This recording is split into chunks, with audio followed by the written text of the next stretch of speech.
About 2 years ago, I had a full body health check. They tested for everything. And they also tested for something called lipoprotein A. And at the time, I didn't know what that was. And when I got my results back, mine came back as extremely high. So I started researching what is lipoprotein A and, how do I get rid of it? It's actually a type of cholesterol particle and it's made in the liver. And your level is mostly determined by your genetics. That means diet and exercise have very little effect on it.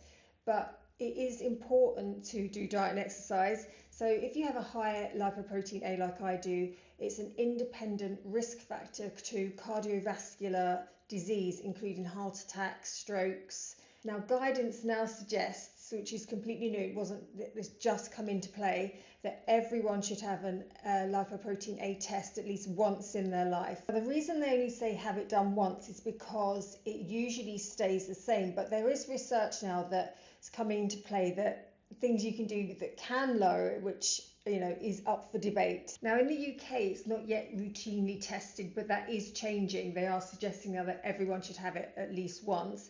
And as I said, I did have mine tested and mine came back very high. So what do you do if, like me, it's high and you've told that lifestyle doesn't affect it? Now, even though you can't directly lower lipoprotein A, you can aggressively manage everything else. Now, that means maintaining a healthy weight, also your blood sugar, your stress, your overall cardiovascular risk.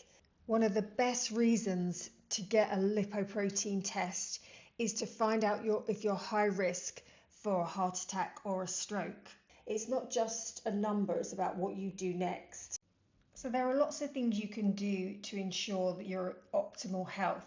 There's also a lot of trials going on in America, and hopefully there's going to be a drug coming out soon that helps to lower it. So there's really good news there. So within the next, I would say definitely 5 years, there will be a drug on the market that will lower lipoprotein A. One of the best reasons to get a lipoprotein test is to find out if you're high risk for a heart attack or a stroke. Now, heart attacks are the biggest killer of women worldwide. It's not cancer, it's not breast cancer, it's heart attacks. Yet, do you know the symptoms of a heart attack? So you may think it's a tingling in your left arm, a numbness in your left arm, or a pain in your chest. We've all seen men on television or in real life, unfortunately, clutching their arm, complaining of chest pain. Now, this isn't the symptoms for a woman's heart attack. They are much more subtle. There are more of them, and this is why they can be easily missed. This is one of the reasons women are more likely to have a delayed diagnosis and worse outcomes. So what is a heart attack? So a heart attack is medically known as a myocardial infarction, and it happens when the blood flow as part of the muscle is blocked, usually by a clot forming in plaque in the coronary arteries. Now, without oxygen, that part of the heart muscle begins to die, and recognizing the symptoms quickly is critical for living and surviving a heart attack. So what are the things we need to look for as women? Now, the most common symptom in both men and women is still chest discomfort, but the way it feels definitely matters. It's often described as a pressure, a tightness, or a squeezing of the chest. Now, some women describe it as a burning sensation and a discomfort rather than a sharp pain, and that's why it can get misinterpreted as indigestion, so that's one to look out for. It can also build gradually over minutes. And here's where it differs in women. So pain or discomfort can spread beyond the chest. And this includes the jaw, the shoulders, the neck, the upper back, and your arms, okay? So back pain in particular is more commonly reported in women than men during a heart attack.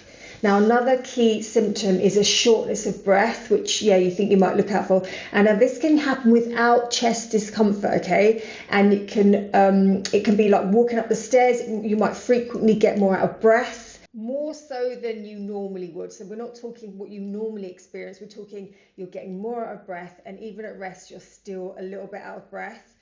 So the other non-symptoms to look out for, but are also really important, is nausea, like feeling sick, and sometimes even being sick as well. So you might think, I've got a bug, but if it's combined with dizziness, lightness of head, cold sweats, and fatigue. Fatigue is another really big one. So none of these symptoms you would think with a heart attack, but in women, this is how they present themselves. Another thing that women report feeling overwhelmingly tired. I mean, we're talking real fatigue, and that's a few days leading up to the heart attack. So that's something else to look out for.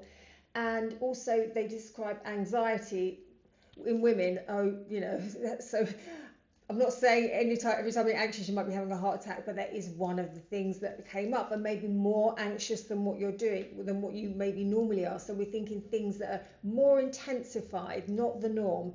So you don't want to write it off as a panic attack or indigestion, or being stressed or run down, because this is what we do, we write it off. I would say don't delay, try and get help, especially if you're experiencing, say, 3 or 4 of these. Now, again, I'm not a doctor, I'm a health coach, I'm studied nutrition, I'm a personal trainer, I'm a chef. However, I'm not a medical doctor. So I would say talk to your doctor if you are worried, if you have had any of these symptoms. And we hear all these stories about how women's pain is sometimes brushed off. I've been so lucky where I live. I think it is a lottery, but where I live, they're excellent. I'm so grateful. We get such good service here. But if you don't, then I would say be persistent. And if you can, get some tests, take matters into your own hands. So things like high blood pressure, get your blood pressure checked. You can do that in your local chemist. If you've got a family history like I did, if you can get your lipoprotein tested, or your ApoB, or even just your lipid panel, your cholesterol, your doctor's, your standard panel, that is a really good place to start. So if you do experience any of these symptoms, call 999. I know that sounds really obvious, just call 999. Definitely just do it. They're not wasting anyone's time. Could save saving your own life, because I've had situations where I've been very ill and I didn't go to the doctors, I didn't go to the hospital, and eventually I did, but I could have been treated so much quicker. But I think as women, we tend to have a higher pain threshold. I mean, I feel like some of us will just ignore that pain and work through it, because we don't want to believe anything's wrong, and B, we are right, we've got to get it on, we've got things to do, maybe you've got children, etc., etc.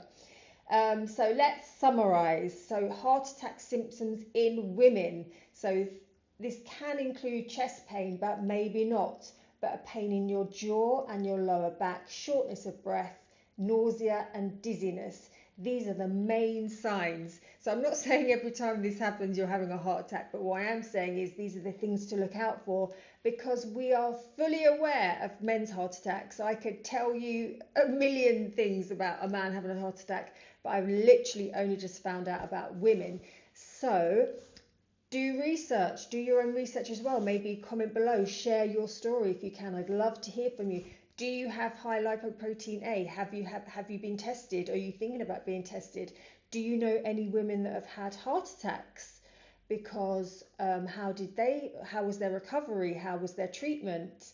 So yeah, this is all wrapped up in being healthy. And of course, I am a GLP-1 coach as well, and I work with a company that provides GLP-1, and I definitely come at it at a health angle. So not just aesthetics, which of course are important because it makes you feel good, but to me it is definitely more about being in a healthy body, healthy mind. And yeah, I'd love to hear your thoughts.